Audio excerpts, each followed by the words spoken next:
गौरव का क्षण है और ऐसे में कई सारे लोगों की बर्बरता से मौत होना, जान जाना, उनकी छोटे छोटे बच्चों की जान जाना और उसके बाद सरकार की विफलता का तरफ तो इशारा करता ही है, साथ में कहीं ना कहीं ये भी इशारा कर रहा है कि सरकार इस घटना को दबाने का भरसक प्रयास कर रही है और प्रयास कर रही है कि किसी भी तरीके से जो बेकसूरों की जानें गई हैं उन लोगों की गिनती बाहर ना आने पाए। क्योंकि आपने देखा कुंभ के अंदर हर घंटे में हम लोगों को आंकड़े आते थे कितने लोगों ने स्नान कर लिया। ये सरकार वहीं उसी जगह पे ये आंकड़े क्यों नहीं दे पा रही कि कितने लोगों की भगदड़ में जान गई। और ऐसा नहीं कि भगदड़ एक जगह हुई, भगदड़ एक जगह हुई, उसके बाद दूसरे घाट पे हुई और सुनने में आता है तीसरी जगह हुई, तीन जगह पे भगदड़ हुई। तो ऐसे में सरकार को आंकड़े निश्चित तौर पे जारी करने चाहिए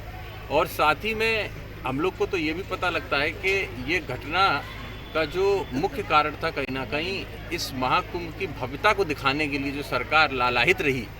पूरे कुंभ के अंदर, उसको दिखाने के ही चक्कर में कहीं ना कहीं ये भगदड़ भी मची। मिल्कीपुर में जिस तरीके से नतीजे आए हैं, क्या लगता है कि भाजपा पर लोगों ने ज़्यादा भरोसा किया? नहीं, देखिए, हमने आपने सब देखा कि मिल्कीपुर के अंदर अगर प्रशासन शासन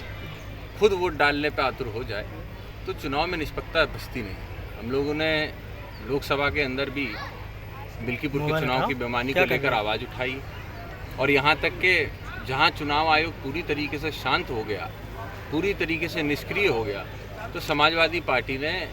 एक सिंबॉलिक तरीके से एक कफन भी दिया जिसके अंदर हम लोगों ने ये दर्शाया कि जहाँ पे चुनाव आयोग को अपनी आवाज़ उठानी चाहिए वो मौजूदा सरकार के आगे पूरी तरीके से ग्रस्त हो चुका है और पूरी तरीके से दंडित हो चुका है। सांसद जी, जैसा कि कुंभ में लोगों को सहयोग करना चाहिए, उस तरह पे दूसरी तरफ राजनीति हो रही है, इसको किस तरीके से देखते हैं कुंभ के मेले को? देखिए, कुंभ का मेला बहुत बड़ा आयोजन है और हर किसी की धारणा, हर किसी का भाव उससे जुड़ा हुआ है। ऐसे में राजनीति होना ठीक नहीं, लेकिन जो लोगों की जान गई है उनके सवालों का भी जवाब आना चाहिए। आप ही पत्रकार लोग हैं, अगर इन बातों को या इन आंकड़ों को उठाने का प्रयास कर रहे हैं, उनको जानने का प्रयास कर रहे हैं, तो प्रशासन उन पत्रकारों को भी अंदर नहीं जाने देता है। उन पत्रकारों से, उन कैमरों से क्यों ये सारी चीज़ें छुपाई जा रही है? कहीं ना कहीं इससे सीधी तरीके से इशारा यही होता है कि आंकड़ों को छुपा रही है सरकार और कहीं ना कहीं महाकुंभ के जो बड़ा आयोजन हुआ है उसका श्रेय लेने में ज़्यादा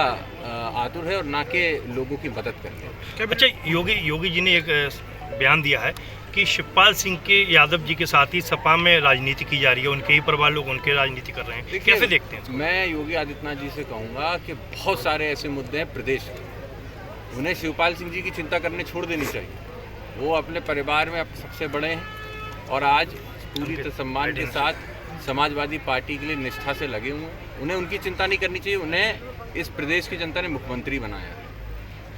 उन लोगों ने जिनकी माता पिता बच्चों की जान गई है, शायद उन्होंने भी उनको वोट दिया हो,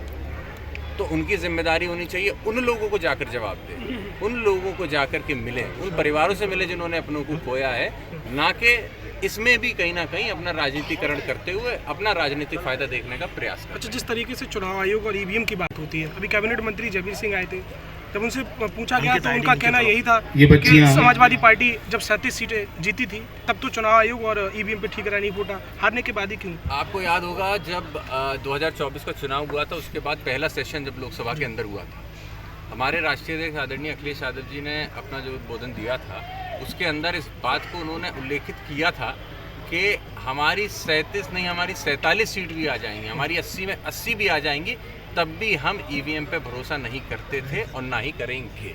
तो हम लोगों का स्टैंड शुरू से क्लियर है, समाजवादी पार्टी का स्टैंड साफ है, चाहे सीटें आए ना आए, लेकिन ईवीएम कहीं ना कहीं लोकतंत्र के लिए बहुत बड़ा खतरा। सांसद जी, आखिरी सवाल, कुंभ मेले में समाजवादी पार्टी के लोगों ने स्वर्गीय नेताजी की मूर्ति लगाई, उसको लेकर बहुत राजनीति गरमाई गई थी, कैसे देखते हैं? देखिए,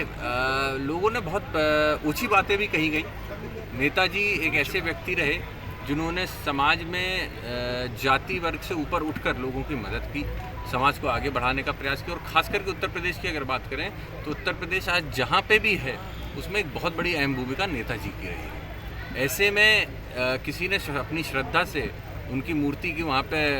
स्थापना की और कहीं ना कहीं जो लोग आए उनको जान सके, उनको मिल सके, उनको उनका जो किए गए कार्य है उनको जान सके, उसके लिए अगर वो किया है तो गलत नहीं है। मैं तो ये भी कह सकता हूँ कि जब आप कुंभ के लिए इलाहाबाद में एंटर करते हैं 500 मीटर पे सिर्फ 2 ही लोगों के चेहरे लगे हुए हैं। क्या सिर्फ 2 ही लोग हैं जो कुंभ करा रहे हैं और क्या